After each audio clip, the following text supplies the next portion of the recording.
بسم اللہ الرحمن الرحیم۔ گمنام ہیرو کے معزز ناظرین السلام علیکم۔ دوستو لائک ضرور کر دیا کریں، شکریہ۔ آئیے چلتے ہیں کہانی کی طرف۔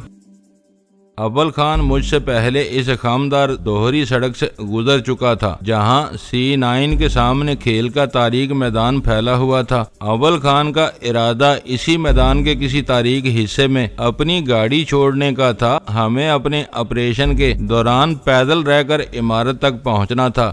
STF کے آدمیوں کی فراہم کی ہوئی معلومات کے مطابق اس کمرشل ایریا میں 200 گز رقبے کے پلاٹوں کی قیمت بہت زیادہ تھی، جس کی وجہ سے تعمیری منصوبہ بندی میں زیادہ فراخ دلی سے کام لینا ممکن نہیں تھا۔ بیشتر عمارتوں میں داخلی راستے زینوں کے ساتھ ہی عقبی گلی میں رکھا گیا تھا۔ اس طرح سامنے کے رخ پر ایک دکان کی زیادہ جگہ نکل آتی تھی، لیکن C9 سمیت بہت سی ستھری عمارتوں میں ایک فاضل دکان کی قربانی دے کر آمد و رفت کا راستہ سامنے کے رخ پر رکھا گیا تھا تاکہ اوپر کے فلیٹوں میں رہنے والے مکینوں کو ہر وقت پچھلی گلی کے تنگ اور گندے ماحول میں سے نہ گزرنا پڑے۔ میں نے اپنی گاڑی کچھ فاصلے پر کھڑی ہوئی زیر مرمت گاڑیوں کے ساتھ پارک کر کے مکفل کر دی۔ میں نے ریسٹ واچ پر نگاہ ڈالی تو 10:30 بجنے میں چند سیکنڈ باقی تھے۔ میں منتظر رہا اور یوں ہی روشن ڈائل پر 10:30 بجے میں نے اندھیرے میں کھڑے کھڑے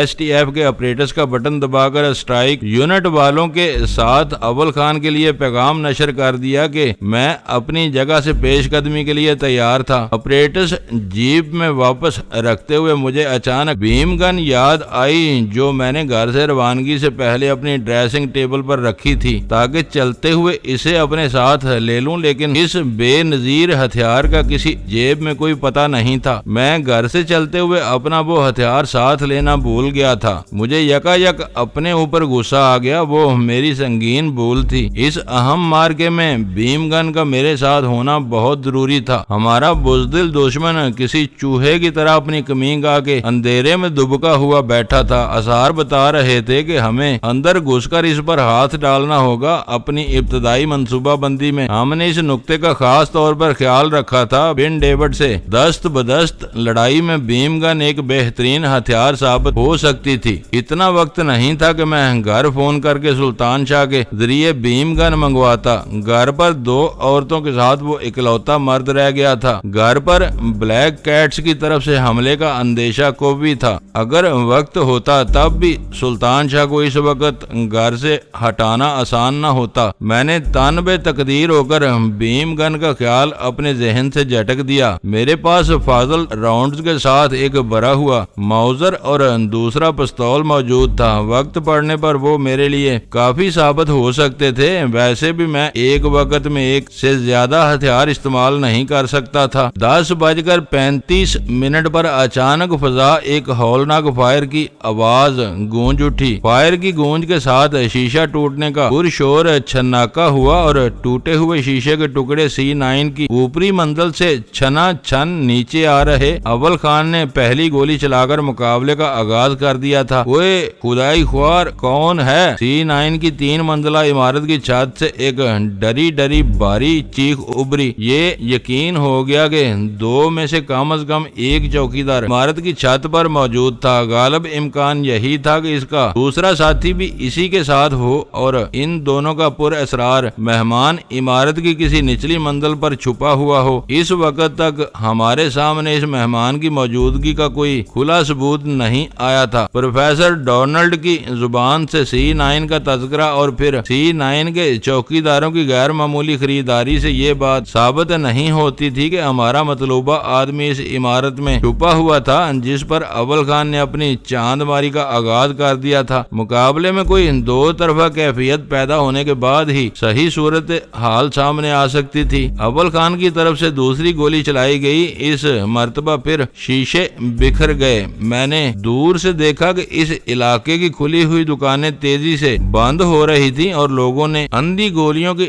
زد سے خود کو محفوظ رکھنے کے لیے مخالف سمتوں میں دوڑ لگا دی تھی۔ میرے ساتھ اول خان بھی اس رائے سے متفق تھا کہ ٹام اور نک نے بن ڈیوڈ کو C9 میں بالکل بے یارو مددگار نہیں چھوڑا ہوگا۔ اسے یقینی طور پر رابطے کا کوئی ایسا آلہ دیا ہوگا جس پر وہ ہنگامی صورتحال میں ان دونوں سے رابطہ کر سکے۔ میرا اندازہ تھا کہ بن ڈیوڈ اس وقت بوکھلائے ہوئے انداز میں اپنے سرپرستوں کو درپیش حالات سے آگاہ کر رہا ہوگا۔ اسے خوفزدہ کرنے کے لیے 2 فائر کیے جا چکے تھے۔ ان کے بعد اول خان کا ایک آدمی C9 کے بند دروازے پر پہنچ کر اسے پیٹ رہا تھا۔ بقیہ 3 میں سے ایک نے C9 سے ملحق خالی پلاٹ پر جا کر اپنی جگہ سنبھال لی تھی۔ ٹرائک یونٹ کے بقیہ 2 کارندے اپنی باریوں کے منتظر تھے۔ میں نے طے شدہ پروگرام کے مطابق M50 نکالا اور بٹن دبا کر بن کو اس کے نام سے مخاطب کرنا شروع کر دیا۔ میرے تیسرے پیغام کے بعد اس کی پرسکون آواز سنائی دی۔ تم کون ہو؟ کیا چاہتے ہو؟ اس نے آواز کی حد تک پرسکون رہنے کی کوشش کی تھی، لیکن اس کی آواز سے سارا تحکم رخصت ہو چکا تھا۔ میں تمہاری کمین گاہ کے نیچے موجود ہوں۔ تعارف کے لیے تمہارا اتنا جاننا کافی ہے۔ پتہ نہیں تم کیا بک رہے ہو؟ کیسی کمین گاہ؟ میں آرام سے اپنے گھر پر ہوں۔ تم کون ہو اور تم کو یہ ٹرانسمیٹر کہاں سے ملا؟ آج کسٹم ہاؤس پر ایک نامعلوم اور مشتبہ آدمی کو کسی نے گولی مار کر ہلاک کر دیا تھا۔ یہ اپریٹس مقتول کے قبضے میں تھا۔ اس کا مطلب ہے کہ تم کوئی پولیس افسر ہو۔ تم کو میرا نام کیسے معلوم ہوا؟ یہ بات اب پورے شہر کو معلوم ہو چکی ہے کہ تم آئی مین کا روپ دھار کر یہاں غیر قانونی حرکتیں کرتے پھر رہے ہو۔ یہ سراسر بکواس ہے۔ مجھے اگر معلوم ہوتا کہ پاکستان کے شہری اتنے خبیث ہیں تو میں بھول کر بھی ادھر نہ آتا۔ تمہاری شامت تمہیں یہاں لے آئی ہے تو اب نتیجہ بھگتنے کی بھی تیاری کر لو۔ ہمیں معلوم ہے کہ تم C9 کے کسی کمرے میں موجود ہو۔ یہ کہہ کر میں نے بٹن چھوڑ دیا۔ اچانک فضا سب مشین گن کے مختصر سے نغمے سے گنگنا اٹھی۔ میری پوری توجہ آپریٹس پر مرکوز تھی۔ فائرنگ کی وہ آوازیں آپریٹس سے بھی سنائی دیں اور پھر معدوم ہو گئیں۔ شاید بن ڈیوڈ نے بات کرنے کا ارادہ کرنے کے بعد ملتوی کر دیا تھا۔ یہ بات وہ بھی جانتا تھا کہ اس کی آواز کے ساتھ فائرنگ کا شور بھی ریڈیائی لہروں پر نشر ہوگا اور اس کے اس دعوے کا بانڈا پھوڑ دے گا کہ وہ C9 کے بجائے کسی اور محفوظ مقام پر رپوش تھا۔ تمہاری آواز کے ساتھ مجھے کچھ فائرنگ کی آوازیں بھی آئی تھیں۔ کیا تم مجھے ریکارڈنگ سنا کر ڈرانا چاہ رہے ہو؟ اس کی آواز ابری، پھر وہ گرایا۔ کیا سب مر گئے ہو؟ کوئی یہ بکواس نہیں سن رہا۔ مائی ڈارلنگ بن ڈیوڈ، واقعی سب مر چکے ہیں۔ وجے، ترپاٹھی، سیٹھی اور راجو میں سے کسی ایک کا آپریٹس میرے ہاتھ آیا ہے۔ باقی 3 مرنے والوں کی لاشوں کے ساتھ ضائع ہو گئے۔ اب اس M50 پر صرف ہم دونوں رابطے میں رہ گئے ہیں۔ تم نے مجھے کیوں چھیڑا ہے؟ مجھ سے تم کیا چاہتے ہو؟ C9 بھاری محاصرہ میں ہے۔ ابھی شیشے ٹوٹ کر گر رہے ہیں، پھر کنکریٹ کے ڈھیر گرنے لگیں گے اور تم ان میں دفن ہو کر رہ جاؤ گے۔ شرافت سے خود کو ہمارے حوالے کر دو۔ میں ہتھیار ڈالنے والوں میں سے نہیں ہوں۔ تم پوری عمارت کو ملبے کے ڈھیر میں بدلنے کے بعد بھی میرا سراغ نہیں لگا سکو گے، کیونکہ میں یہاں نہیں ہوں۔ اب میں آپریٹس آف کر رہا ہوں۔ اس پر مجھے تلاش کرنے کی کوشش نہ کرنا۔ اس کی آواز معدوم ہونے کے بعد میں نے اسے مزید تعاون دلانے کی کوشش کی، مگر دوسری طرف سے کوئی جواب نہیں آیا۔ میری کال نے اسے ذہنی خلفشار میں مبتلا کر دیا تھا۔ اس نے بوکھلا کر اپنا آپریٹس واقعی آف کر دیا تھا۔ باہر سے چلنے والی گولیوں نے میری باتوں کا وزن بہت زیادہ بڑھا دیا تھا۔ دوران گفتگو اس نے مجھے جھٹلانے کی ہر ممکن کوشش کی تھی، لیکن آخر میں اس سے نفسیاتی چوک ہو گئی تھی۔ اس نے میں یہاں نہیں ہوں کہ الفاظ استعمال کر کے لاشعوری طور پر بات اگل دی تھی کہ وہ C9 میں ہی موجود تھا۔ اس کا ثبوت اگلے ہی لمحے سامنے آ گیا۔ C9 کی تیسری منزل سے 2 پرشور شعلے اس ویران میدان کی طرف گئے تھے جہاں اول خان موجود تھا۔ میں نے ایک مرتبہ پھر بن سے بات کرنے کی کوشش کی، مگر اس بار بھی انتظار کے باوجود ناکامی ہوئی۔ اس دوران میں دروازے پر موجود شخص نے اندر سے کوئی جواب نہ پا کر گولی سے دروازے کا قفل توڑ دیا تھا۔ میرے دیکھتے ہی دیکھتے اس نے پھرتی سے اپنے قدم بدلے اور یکا یک دروازے کے سامنے آ کر گولیوں کا ایک تیز برس زینوں کی بلندی کی طرف فائر کر دیا۔ وہ کھلا اعلان تھا کہ بن کے شکاری اس کے دروازے پر پہنچ گئے تھے۔ اچانک فضا ایک شدید دھماکے سے لرز اٹھی۔ سڑک کے کنارے کنارے میدان سے دھواں اور کنکروں کا ایک زبردست غبار پھیلا جو میرے بدن تک بھی آیا۔ غنیمت یہ ہوا کہ C9 سے پھینکا جانے والا وہ ہینڈ گرنیڈ سڑک سے زیادہ دور تک نہ جا سکا، ورنہ اول خان ملبے کی ذات میں آ کر بری طرح زخمی ہو سکتا تھا۔ ہینڈ گرنیڈ کا استعمال بن کے جنون کی نشاندہی کر رہا تھا۔ میں نے STF والے آپریٹرز پر مخصوص کوڈ نشر کیا۔ اسی لمحے C9 میں بنچال آ گیا۔ STF والوں نے عمارت پر آنسو گیس کے 2 گولے داغ دیے تھے۔ اندھیرے میں کچھ زیادہ نظر نہیں آ رہا تھا۔ زینے سے عمارت میں گھسنے کی کوشش خودکشی کا مترادف ہو سکتی تھی۔ میں نے خالی پلاٹ پر موجود آدمی کی طرف دوڑ لگائی۔ وہ اپنے گرد و پیش میں ہونے والے دھماکوں سے یکسر بے پرواہ ہو کر C9 کی دوسری منزل کے ایک بغلی روشن دان میں وزنی آنکڑا پھنسانے میں کامیاب ہو چکا تھا اور بے فکری سے زور لگا کر آنکڑے کے ذریعے زمین تک آئی ہوئی مضبوط رسی کا جائزہ لے رہا تھا۔ اوپر سے چند ثانیوں کے وقفے سے مزید 2 بم پھینکے گئے اور زمین دور تک لرز اٹھی۔ وہی بم ہاتھ کے بجائے کسی لانچر وغیرہ سے داغے گئے ہوتے تو آسانی سے اول خان کے چیتھڑے اڑا ڈالتے۔ ان کی رسائی پہلے دستی بم سے بہت زیادہ نہیں تھی۔ وہ بن ڈیوڈ کے لیے بہت کڑا وقت تھا۔ وہ تحفظ کے خیال سے اس عمارت میں اکیلا تھا، اس لیے وہ زیادہ پیچیدہ دفاعی ہتھیاروں سے لیس نہیں تھا۔ اسے اس کے مربیوں نے ایسے ہتھیاروں سے لیس کیا تھا جن کو وہ اپنی مرضی سے آزادانہ استعمال کر سکے۔ ان کے وہم و گمان میں بھی نہیں ہوگا کہ بن ڈیوڈ کی کمی گاہ کو نرگے میں لے لیا جائے گا، اس لیے اسے لانچر وغیرہ چلائے جانے والے بڑے اور طاقتور ہتھیار شاید نہیں دیے گئے تھے۔ STF کے آدمیوں نے ٹھک ٹھک کی پوری شور آوازوں کے ساتھ آنسو گیس کے مزید 8 گولے قلیل سی مدت میں C9 میں پھاڑ دیے۔ باہر سے شاید دیکھ لیا گیا تھا کہ بن ڈیوڈ کہاں تھا، اس لیے ان گولوں کا رخ دوسری اور تیسری منزل کی طرف تھا۔ اول خان اور اس کے آدمیوں کو یہ کھلی برتری حاصل تھی کہ وہ کھلی فضا میں آزادی سے نقل و حرکت کر سکتے تھے، جبکہ بن ڈیوڈ C9 کے پنجرے میں بند تھا۔ عمارت میں آنسو گیس کے 8 گولے پہنچانے کے بعد STF والے وقفے سے فائرنگ پر اکتفا کر رہے تھے۔ بن بھی اسی انداز میں اکا دکا فائر کر کے انہیں یہ جتا رہا تھا کہ آنسو گیس اس کا کچھ نہیں بگاڑ سکی تھی۔ وہ اپنی مرضی سے نقل و حرکت اور فیصلے کرنے کی پوزیشن میں تھا۔ میں نے اپنا پورا وزن ڈال کر اوپر پھنسے ہوئے آنکڑے کی گرفت اور رسی کی مضبوطی کا اندازہ کیا اور پھر افقی دیوار پر پیر جما کر رسی کے سہارے اوپر چڑھنا شروع کر دیا۔ وہ تجربہ میرے معمولات کا حصہ نہیں تھا۔ پوری زندگی میں شاید ایک آدھ بار ہی ایسی کسی کوشش کی نوبت آئی ہو، مگر مجھے یہ اچھی طرح یاد تھا کہ اسکول میں اسکاؤٹنگ کی تربیت کے دوران مجھے رسی کے ذریعے بلندی پر چڑھنے کی مشق کرائی گئی تھی۔ اس کے اہم نکات میرے ذہن کے کسی گوشے میں محفوظ تھے۔ اس وقت معاملہ بن ڈیوڈ کا تھا، اس لیے میری ساری صلاحیتیں خود بخود بروئے کار آ رہی تھی۔ میں پیر دیوار پر ٹکاتا اور تاریک فضا میں ہچکولے کھاتا ہوا تیزی سے اوپر جانے لگا۔ رسی سے تنگ روشن دان میں داخل ہونے میں مجھے خاصی دقت کا سامنا کرنا پڑا۔ دوسری طرف گہرا اندھیرا تھا اور فضا میں آنسو گیس کی ہلکی سی بو بھری ہوئی تھی۔ میں نے روشن دان میں اپنی پوزیشن مضبوط کر کے نیچے جھانکا اور رسی کو خفیف سا جھٹکا دیا۔ خالی پلاٹ کی تاریکی میں کھڑا ہوا اکلوتا انسانی ہیولا حرکت میں آیا اور دیوار کے سائے میں غائب ہو گیا۔ اس کے دیوار سے چپک جانے کے بعد نیچے میدان صاف ہو گیا تھا۔ میں نے رسی کے سرے سے بندھا ہوا پلاسٹک کا نکیلا اور وزنی آنکڑا روشن دان کی چوکھٹ سے نکالا اور فضا میں دور اچھال دیا۔ ادھر سے فارغ ہوتے ہی میں کود کر فرش پر اتر گیا۔ آنکھوں کو اس اندھیرے سے مانوس ہونے میں چند لمحے لگے۔ اس دوران میں مجھے یہ اندازہ ہو چکا تھا کہ وہ نئے مکان کا غیر استعمال شدہ باتھ روم تھا۔ اپنے چڑھے ہوئے سانس بحال کرنے کے بعد میں نے باتھ روم کا دروازہ کھولا تو آنسو گیس کی تیز بو کے ساتھ آنکھوں میں شدید جلن ہونے لگی۔ میں نے بہت مشکل سے اپنی غیر ارادی چیخ روکی ہی تھی کہ اچانک میرے جبڑے پر ایک زوردار مکہ لگا اور اندھیرے میں کوئی مجھ پر ٹوٹ پڑا۔ میں نے بہت سرعت سے خود کو سنبھالا۔ آنکھوں اور نتنوں میں شدید سوزش ہو رہی تھی۔ میرا حریف پہل کا فائدہ اٹھا چکا تھا، پھر بھی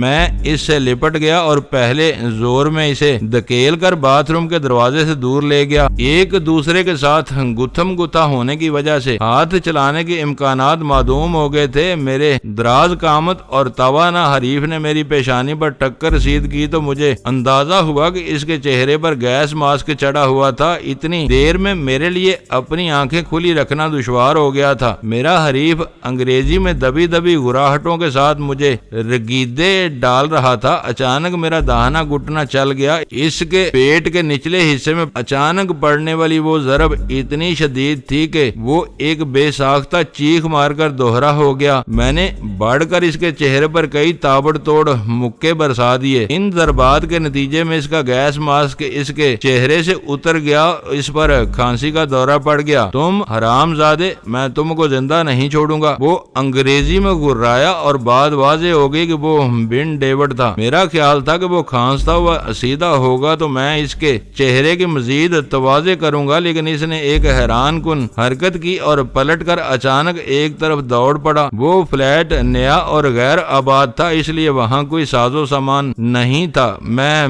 بن ڈیوڈ کا پیچھا کرتا ہوا سیڑھیوں پر آ گیا۔ آنسو گیس اس کے لیے سخت اذیت کا باعث بن رہی تھی، اس لیے وہ بند فلیٹ سے نکل کر اوپر جا رہا تھا۔ میں دوسری منزل سے اس عمارت میں گھسا تھا۔ وہ تیسری منزل پر بھی نہیں رکا تو میں نے اندازہ لگا لیا کہ وہ چھت کی کھلی فضا میں پہنچنا چاہ رہا تھا۔ میں سائے کی طرح اس کے پیچھے لگا رہا۔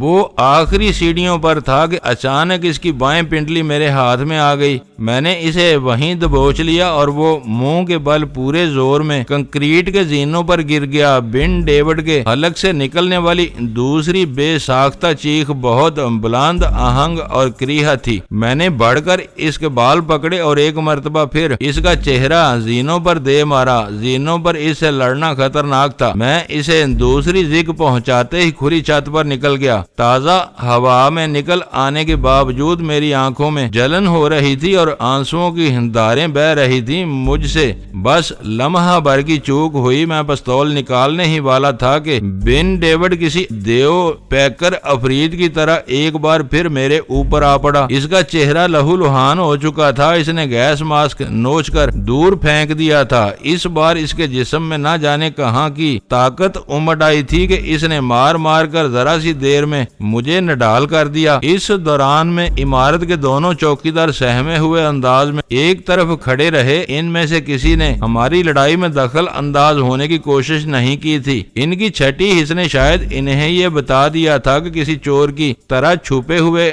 گورے کے مقابلے میں آنے والے سرکاری آدمی ہو سکتے ہیں جن سے الجھنا ہمیشہ مہنگا پڑتا ہے۔ روشنی کرو، میں نے چیخ کر کہا اور اگلے ہی لمحے چھت روشن ہو گئی۔ بے ضرر کام کرنے میں چوکی داروں کو کوئی تعامل نہیں تھا۔ شاید میرے پھیپھڑوں میں آنسو گیس کی بھاری مقدار پہنچ چکی تھی۔ میرے ہاتھ پیر کافی سست ہو رہے تھے۔ موقع ملنے کے باوجود میں بن کو زیر کرنے میں کامیاب نہیں ہو پا رہا تھا۔ اس نے آنسو گیس سے بھرے ہوئے فلور پر گیس ماسک پہنا ہوا تھا، اس لیے اس کی حالت زیادہ ابتر نہیں تھی۔ آخر کار وہ مجھے سینے کے بل فرش پر گرا کر میری پشت پر سوار ہونے میں کامیاب ہو گیا۔ مقابلے کے دوران میں ہی اس نے میری بھری ہوئی جیبیں تاڑ لی تھی۔ اس نے میری سب جیبیں خالی کی۔ موزر اور پستول کے ساتھ دونوں آپریٹس لے کر وہ اچانک میری پشت سے اتر گیا۔ اس مار داڑ میں اس کا ہتھیار شاید کہیں گر چکا تھا۔ فضا میں رہ رہ کر فائرنگ کی آوازیں گونج رہی تھیں۔ اول خان اور اس کے آدمی میرے کسی اشارے کے انتظار میں اپنی جگہوں پر رکے ہوئے تھے۔ ہینڈز اپ! مجھے فرش سے اٹھتا دیکھ کر بن نے اچانک میرے اوپر موزر تان لیا۔ ذرا بھی حرکت کی تو گولی مار دوں گا۔ اس کا خون میں نہایا ہوا زخمی چہرہ اس وقت بہت بھیانک لگ رہا تھا۔ مجھے اندازہ تھا کہ وہ ہر طرف سے خطرے میں گرا ہوا تھا، مجھے گولی مارنے میں تعامل نہیں کرے گا۔ میں نے خاموشی سے اپنے دونوں ہاتھ سر سے اوپر اٹھا دیے۔ بن ڈیوڈ اناڑی نہیں تھا۔ اس نے بائیں ہاتھ سے M50 اور پستول کو جیب میں رکھ لیا، پھر STF والے آپریٹس کو اپنے منہ کے قریب لا کر ٹرانسمیٹنگ بٹن دباتے ہوئے بولا، تم جو بھی ہو کان کھول کر سن لو کہ فائرنگ بند نہیں ہوئی تو میں تمہارے آدمی کو گولی مار دوں گا۔ میں نے اسے پکڑ لیا ہے۔ دوسری طرف سناٹا چھایا رہا۔ وہ بری خبر ان لوگوں کے لیے صدمے سے کم نہیں تھی۔ ہمارے آپریٹس پر بن کی آواز اس بات کا ثبوت تھی کہ وہ سچا تھا۔ فضا میں سناٹا چھا گیا۔ STF والے فائرنگ بند کرنے پر مجبور ہو گئے تھے۔ تمہارا آدمی مسلسل میرے نشانے پر ہے، اس کی زندگی چاہتے ہو تو تو یہاں سے فوراً چلے جاؤ، میں اسے ریوالور کی نال پر یرغمال بنا کر اتروں گا اور نکل جاؤں گا۔ بن ڈیوڈ نے خاصے انتظار کے بعد دوسرا پیغام نشر کیا، کیا تم میری آواز سن رہے ہو؟ ہم نے تمہارے دونوں پیغام سنے ہیں۔ اول خان کی مجروح سی آواز ابھری، کیا میں اپنے آدمی سے بات کر سکتا ہوں؟ ہرگز نہیں، بن ڈیوڈ نے سختی سے انکار کر دیا۔ اس وقت میں کوئی خطرہ مول نہیں لوں گا، میں صرف اپنے حکم کی تعمیل چاہتا ہوں۔ ٹھیک ہے، ہم جا رہے ہیں۔ اول خان کے پاس اپنی شکست تسلیم کرنے کے سوا کوئی راہ باقی نہیں رہی تھی۔ تم یہاں سے کتنی دیر میں نکل جاؤ گے؟ یہ میری مرضی پر منحصر ہے، تم لوگ جاؤ، صبح تک اس علاقے میں کوئی مشکوک سایہ نظر نہیں آنا چاہیے۔ زیادہ دیر تک رک کر تم ہمارے آدمی کی زندگی خطرے میں ڈال دو گے۔ گولیاں رکنے کے بعد تماشائی C9 کو گھیر لیں گے۔ مجھے سبق پڑھانے کی کوشش مت کرو، بن غصے میں داڑا۔ جب تک میں خطرے سے نہیں نکل جاتا مجھے کسی کی پرواہ نہیں ہے۔ ہمارے آدمی کو تم کہاں چھوڑو گے؟ اول خان کی آواز سے مایوسی جھلک رہی تھی۔ سب کچھ اس کے اپنے اوپر منحصر ہے، بن نے ہڈیوں میں اتر جانے والی سرد آواز میں کہا۔ اس نے چالاکی دکھانے کی کوئی کوشش کی تو مارا جائے گا۔ بن، ہم اسی وقت واپس جا رہے ہیں۔ اول خان کے پاس کوئی دوسرا جواب نہیں تھا۔ بن ڈیوڈ نے اپریٹس اپنے پہلے سے بھری ہوئی جیب میں اڑس لیا۔ اب بتاؤ کہ تم کون ہو؟ ڈینی سے تمہارا کیا تعلق ہے؟ اس نے موزر کی نال کو صفاقی سے جنبش دیتے ہوئے سوال کیا۔ ناکامی کے اس گور اندھیرے میں وہ میری پہلی کامیابی تھی کہ وہ از خود مجھے ڈینی ماننے سے منکر تھا۔ اس کی حد سے بڑی ہوئی اس خود اعتمادی نے میرا اعتماد کسی حد تک بحال کر دیا تھا۔ میں کسی ڈینی کو نہیں جانتا، میں نے ایک گہرا سانس لے کر کہا۔ میں پولیس کے لیے کام کرتا ہوں۔ پولیس ٹاؤٹ ہو؟ اس نے تحقیر آمیز لہجے میں کہا۔ تم نے مجھے سخت مایوس کیا ہے، پتہ نہیں تم کو اپنی منحوس صورت لے کر یہاں آنے کی کیا ضرورت تھی۔ تم پر ہاتھ ڈالتے ہوئے مجھے خوشی ہوئی تھی کہ میں نے ڈینی کو پکڑ لیا ہے، مگر تم نے میری امیدوں پر پانی پھیر دیا۔ میں یہ سمجھنے سے قاصر تھا کہ وہ میرے ڈینی نہ ہونے کے بارے میں اتنا پوری یقین کیوں تھا، مگر میں اس سے براہ راست وہ سوال کرنے کی پوزیشن میں نہیں تھا۔ میں نے پزمردہ آواز میں جواب دیا، ڈینی کا نام میرے لیے اجنبی ہے۔ اگر میرے ڈینی ہونے سے تم کو خوشی ہو سکتی ہے تو تم